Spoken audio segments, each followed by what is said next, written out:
Taste the Daily. தருமபுரியில் அரசு தொடக்கப்பள்ளி சுற்றுச்சுவரை சுற்றி பொதுமக்கள் சிறுநீர் கழிப்பதால் பள்ளி மாணவ மாணவிகளுக்கு சுவாச பிரச்சினை மற்றும் தொற்றுநோய் பரவும் அபாயம் ஏற்பட்டுள்ளது. தருமபுரி அம்பலத்தாடி தெருவில் உள்ள விவேகானந்தா நகர மாளிகையில் அரசு தொடக்கப்பள்ளி மாவட்ட திட்ட அலுவலகம், அனைவருக்கும் கல்வி இயக்க அலுவலகம் ஆகியவை இயங்கி வருகின்றன. இப்பகுதிக்கு வரும் பொதுமக்கள் பள்ளி சுற்றுச்சுவரை சுற்றி சிறுநீர் கழிப்பதால் துர்நாற்றம் வீசுவதோடு தொற்றுநோய் பரவும் அபாயமும் ஏற்பட்டுள்ளது. இதுகுறித்து திமுக நகராட்சி நிர்வாகத்திடம் பல முறை முறையிட்டும் எவ்வித நடவடிக்கையும் எடுக்கவில்லை என மக்கள் குற்றம் சாட்டுகின்றனர். தினமும் சிறுநீர் கழிப்பது மற்ற சுகாதாரத்தில் முறையான சில செயல்களை செய்கின்றார்கள். மாணவர்களுக்கு சில தொற்று நோய்கள் உருவாக வாய்ப்பு இருக்கிறது. சளி, காய்ச்சல், சுவாச கோளாறு வருவதற்கு வாய்ப்பு இருக்கிறது. நகராட்சி நிர்வாகம் இதுவரை எந்த விதமான நடவடிக்கையும் எடுக்கவில்லை.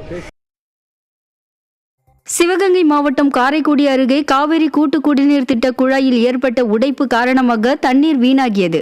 பள்ளத்தூர் கிராமத்திற்கு காவிரி கூட்டு குடிநீர் திட்ட குழாய் மூலம் தண்ணீர் கொண்டு வரப்படுகிறது. இந்த குழாயில் திடீர் உடைப்பு ஏற்பட்டு சாலையில் தண்ணீர் பீழ்ச்சி அடித்ததால் சுமார் 1 மணி நேரத்திற்கு மேலாக குடிநீர் வீணாகியது. இதையடுத்து அவ்வழியாக வரும் குடிநீர் இணைப்பை அதிகாரிகள் நிறுத்திய நிலையில் விரைந்து குழாயின் உடைப்பை சீர் செய்து தருமாறு அப்பகுதி மக்கள் மாவட்ட நிர்வாகத்திற்கு கோரிக்கை விடுத்துள்ளனர்.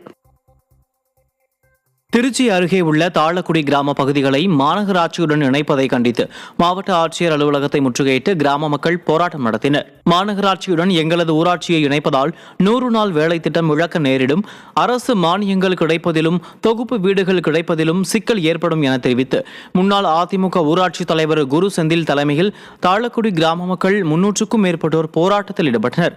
மக்களின் நலனை கருத்தில் கொள்ளாமல் மக்களை சுரண்டி வருவாயை பெருக்குவதிலேயே ஸ்டாலின் அரசு குறியாக இருப்பதாக குற்றம் சாட்டினர். அரியலூர் வாரச்சந்தை வளாகத்தில் ஆண் சடலம் கிடந்ததால் பரபரப்பு ஏற்பட்டது.